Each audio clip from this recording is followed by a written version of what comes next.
यह प्रेम कहानी एक छोटे से गांव में रहने वाले एक लड़के की है, जो कि अपने नजदीक के गांव में रहने वाली एक लड़की से मोहब्बत करता था। वह दोनों एक दूसरे को बहुत पसंद करते थे, पर उन्हें पता था कि उनके इस रिश्ते को उनके घर वाले कभी भी नहीं स्वीकारेंगे। लड़के का नाम अभिषेक था और लड़की नाम माधुरी। अभिषेक एक छोटे से किसान का बेटा था और माधुरी एक बड़े जमींदार की बेटी थी। दोनों की हैसियत में काफी समानताएं थी, पर वो कहते हैं ना कि प्यार कभी हैसियत देख के नहीं किया जाता। अभिषेक हर रोज शाम 6 बजे माधुरी से मिलने चोरी छुपे उसके गांव जाया करता था। वहाँ वह तालाब के किनारे बैठकर अपनी शादी के सपने को सच करने की बातें करते रहते थे।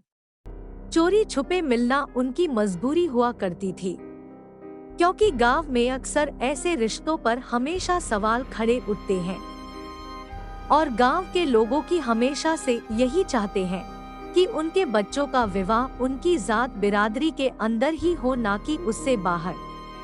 और अभिषेक और माधुरी की बिरादरी भी अलग अलग थी, इसलिए उन्हें इस बात का भी डर भी सताता रहता। बट यूं ही रोज रोज अभिषेक का घर से एक ही समय पर निकलना और पास के गांव में जाना उसके पिताजी को थोड़ा अजीब सा लग रहा था कि यह रोज इसी समय पर रोज क्या करने जाता है।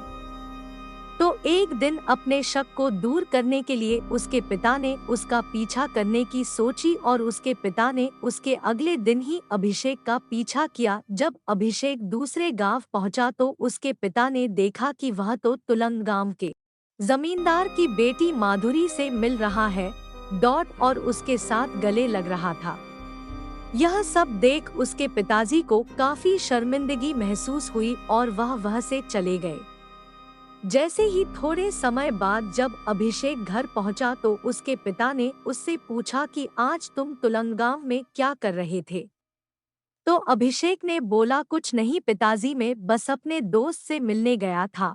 उसके मुंह से झूठ सुनते ही उसके पिता गुस्से में आकर उसको एक तमाचा लगाया और कहा कि दोस्त से मिलने गए थे या अय्याशी करने गए थे, मैंने तुम्हें आज तुलंग गांव के जमींदार की बेटी के साथ देखा था। क्या कर रहे थे तुम उसके साथ? तुम्हें जरा भी शर्म नहीं आई कि अपने माँ बाप का नाम तुम इस कदर डुबा रहे हो?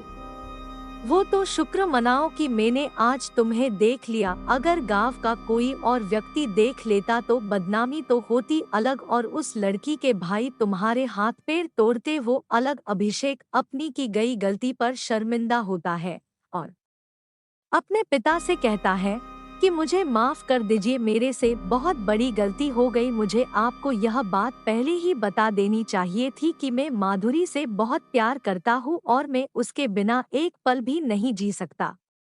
यह सुनते ही उसके पिता उससे कहते हैं कि बेटा देखो, ये बात तुम्हें भी पता है कि वो हमसे हैसियत में कितने बड़े हैं और वो तुम्हारे इस रिश्ते को कभी नहीं स्वीकारेंगे, इसलिए बेहतर यही होगा कि तुम्हें उसे भूल जाओ। अपने पिता की बात सुनकर अभिषेक काफी मायूस हो जाता है और पूरी तरह से टूट जाता है। काफी दिन बीत जाते हैं, अभिषेक और माधुरी एक दूसरे से नहीं मिले होते हैं। माधुरी काफी परेशान होती है कि कुछ दिनों से अभिषेक उससे मिलने क्यों नहीं आ रहा है। कुछ दिन और बीत जाने के बाद माधुरी को और टेंशन होने लगती है, इसलिए बात की जड़ तक पहुंचने के लिए वह अभिषेक के गांव की तरफ अभिषेक से मिलने के लिए निकल लेती है। जब वह रास्ते में चल हो रही है तो अचानक उसकी टक्कर एक लड़के से हो जाती है और वो लड़का कोई और नहीं अभिषेक ही होता है। वह उसको देखते ही उसके गले लग जाती है और रो रो कर उसका बुरा हाल हो जाता है और वह उससे कहती है कि तुम मुझसे इतने दिनों से मिलने क्यों नहीं आ रहे थे? पता है मैं कितना परेशान हो रही थी कि कहीं तुम्हें कुछ हो तो नहीं गया, पर शुक्र है कि तुम ठीक हो। इतने में अभिषेक माधुरी को चुप करता है और उसको अपनी सारी बात बता देता है कि उसके पिता ने उसको तुमसे मिलते देख लिया था और हमें एक दूसरे को भूल जाने को कहा है। इतने में माधुरी अभिषेक से कहती कि तुम्हारा प्यार क्या इतना ही सच्चा है कि एक मुसीबत आने पे तुम हमारे प्यार को भूल जाओगे। अगर मुसीबत आई है तो हम दोनों डटकर सामना करेंगे। मैं आज ही अपने पापा से तुम्हारी बात करूंगी कि हम एक दूसरे को कितना चाहते हैं। इतने में अभिषेक माधुरी से कहता है कि नहीं, तुम ऐसा कुछ नहीं करोगी। मैं नहीं चाहता कि तुम अपने परिवार के सामने शर्मिंदा हो और उनका दिल दुखे, इसलिए बेहतर यही होगा कि अब हम एक दूसरे को भूल जाएं। इतना कहकर अभिषेक वहां से चला जाता है, पर वो मन ही मन बहुत रो भी रहा होता है कि उसका इतने सालों का प्यार अब खत्म हो जाएगा। माधुरी काफी उदास होकर घर पहुंचती है, पर वह अभिषेक की बात को ना मानते हुए अपने पिता से अपने रिश्ते का खुलासा कर देती है। वह बताती है कि वो अभिषेक से कितना प्यार करती है। यह सुनकर माधुरी के पिता उस पर काफी गुस्सा होते हैं। इस बात पर नहीं कि उसने प्यार किया, बल्कि इस बात पर कि उसने एक किसान के बेटे से प्यार किया। उसके पिता कहते हैं, चाहे तुम जेते जी मर जाओ, पर मैं तुम्हारी शादी उससे कभी नहीं करवाऊंगा। तुम्हें हमारी हैसियत देखकर प्यार करना चाहिए था, हमारी भी इज्जत है। अगर तुम्हारी शादी उस लड़के से होगी तो हमारी पूरे गांव में बेइज्जती हो जाएगी और यह मैं जीते जी कभी नहीं होने दूंगा। माधुरी के लाख मनाने के बावजूद भी उसके पिता उसकी बात नहीं मानते हैं और उसको एक कमरे में बंद कर देते हैं। कुछ दिन बीत जाने के बाद माधुरी के पिता उसकी शादी अपने एक दोस्त के बेटे के साथ पक्की कर देते हैं। माधुरी इस रिश्ते के लिए बिल्कुल भी तैयार नहीं थी, पर अपनी नाक कटने के डर से उसके पिता को यह फैसला मजबूरन लेना पड़ा। माधुरी की शादी की खबर सुनकर अभिषेक को एक झटका लग गया था और वह काफी दुखी हो गया था। माधुरी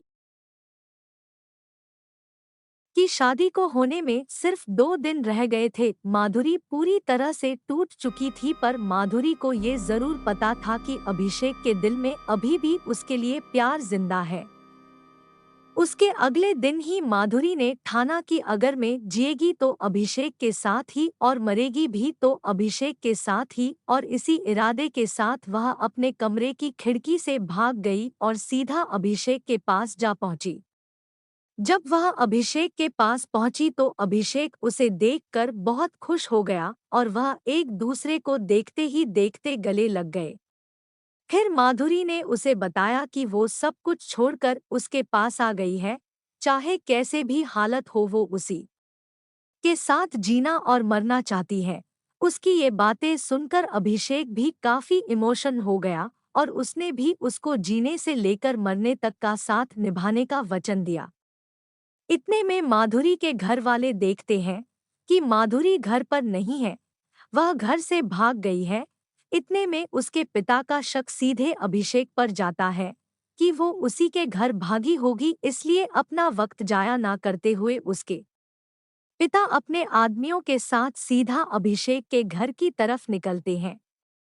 जितने में अभिषेक और माधुरी वहां से कहीं दूर जाने की सोच रहे होते हैं, इतने में माधुरी के पिता वहां पहुंच जाते हैं और उसको वहां ही ले ही जा रहे होते हैं कि इतने में अभिषेक माधुरी के पिता से प्रार्थना करता है कि हमें अलग मत करिए, हम एक दूसरे के बिना नहीं रह सकते। पर माधुरी के पिता उसकी एक बात भी नहीं सुनते और उसकी गोली मारकर हत्या कर देते हैं। यह सोचकर कि अब ये लड़का ही नहीं रहेगा तो माधुरी भी अब कहीं नहीं जाएगी और उनकी गांव में बेइज्जती होने से भी बच जाएगी। अभिषेक अब मर चुका था और अगले दिन माधुरी की शादी होनी थी, पर माधुरी इस शादी के लिए बिल्कुल तैयार नहीं थी, बल्कि वह तो अब अभिषेक के गम में डूब चुकी थी और उसने यह वचन लिया था अगर जिएगी तो अभिषेक के लिए ही और मरेगी तो अभिषेक की। शादी होने में सिर्फ कुछ ही समय रह गए थे, पर माधुरी अभी तक तैयार नहीं हुई थी। यही गम में सोचते सोचते अचानक उसकी नजर चूहे मारने वाली दवाई पर पड़ती है और बिना सोचे वह दवाई उस रैट पॉर्न को उठा लेती है और उसे खा लेती है। यह सोचकर कि अब जीते जी तो वह उसकी ना हो सकी, पर अब मरकर तो उसकी हो सकती है। और उसके कुछ पल बाद ही माधुरी की मौत हो जाती है। दोस्तों, आपको स्टोरी कैसी लगी, आप हमें कमेंट के द्वारा अपने सुझाव हमें दे सकते हैं। चैनल को लाइक सब्सक्राइब करना भूल गए हो तो चैनल को लाइक सब्सक्राइब कर दीजिए। खुश रहिए और सबको खुश रखिए। मिलते हैं अपनी अगली वीडियो में। धन्यवाद।